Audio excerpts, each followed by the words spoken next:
Welcome to episode 96 of Gods and Heroes of Ancient Greece.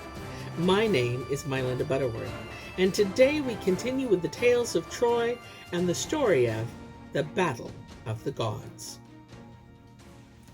The other gods were bitterly at odds. Their hearts beat high with hatred, and they had at one another until the whole earth clanged and the air rang as with the blare of trumpets.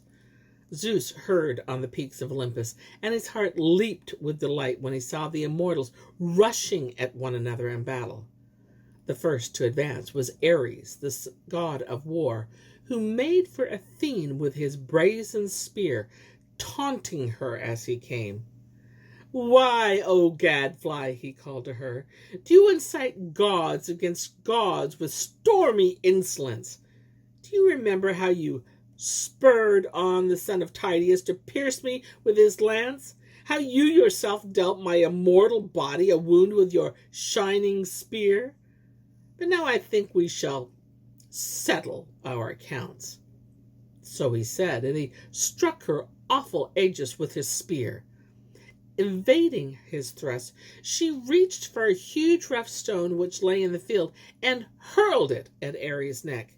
He sank to the ground with a great clashing of armor, covering 7 rods in his fall, and his immortal locks were soiled with dust. Then Athene laughed and said triumphantly, "O foolish one, when you dared to measure your strength against mine, you did not stop to think that I am stronger. Now feel the full force of Hera's curse. For she is angry that you have withdrawn your favor from the Argives and are protecting the haughty Trojans." Thus she spoke, and turned from him her radiant eyes. He was still gasping. His breath slowly returned, and Aphrodite, daughter of Zeus, led him out of battle.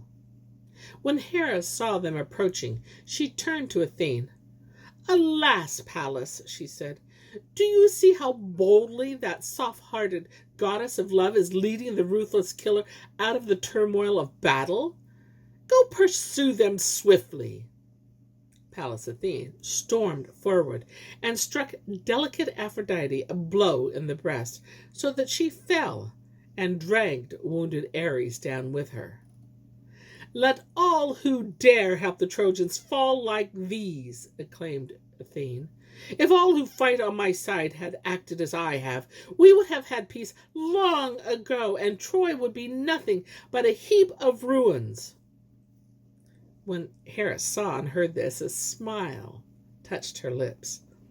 Then Poseidon, the earth-shaker, spoke to Apollo. "Phoebus, why do we hold aloof, now that others have begun to fight? How disgraceful it would be if we too returned to Olympus without having measured our strength. You shall be first to strike, for you are the younger." "Why do you hesitate? Have you forgotten how much we too, above all other gods, have already endured for the sake of Troy? How we served proud Laomedon by building the wall, and how he refused to give us our promised reward? Surely this must have slipped your memory, otherwise you would try to destroy the Trojans as I do, and not give aid to the people of that crafty king." "Ruler of the sea," answered Phoebus, "I should be taking leave of my senses if, for the sake of mortals who perish lightly as the leaves of forest trees, I fought you, a god who commands reverence." So said Apollo, and turned away, reluctant to raise his hand against his father's brother. Then Artemis, his sister, mocked him, saying contemptuously, "Are you fleeing battle at the very outset, far darter, and giving easy victory to boastful Poseidon? Then what is the use of the bow you carry over your shoulder? Is it only a child's toy?" But Hera was displeased by her jeers. "Because you carry a quiver full of arrows on your back, do you venture to try your strength against me, shameless one?" she asked. "Better you were to the forest to shoot a boar or a stag than instantly oppose the higher gods. But since you are so defiant, you shall feel my hand." Thus, reproving her with her left hand, she took Artemis by the wrist, and with her right snatched her quiver from her shoulder and beat her about the ears with it, while she turned this way and that until the arrows dropped out. Like a timid dove pursued by a falcon, Artemis let lie her shafts and fled weeping. Leto, her mother, would have come to her aid had not Hermes lurked close by.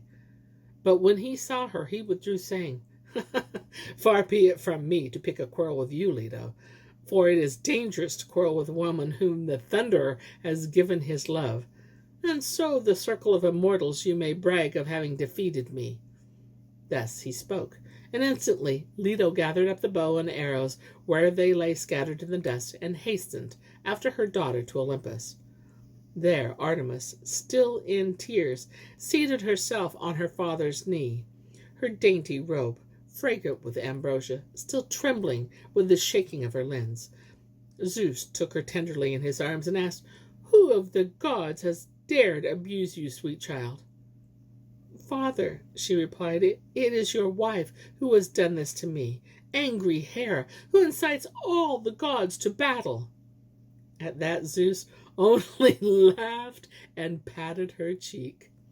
But down below, Phoebus Apollo had entered the city of Troy, for he feared that the Danai, defying fate, would tear down the wall of the city that very day.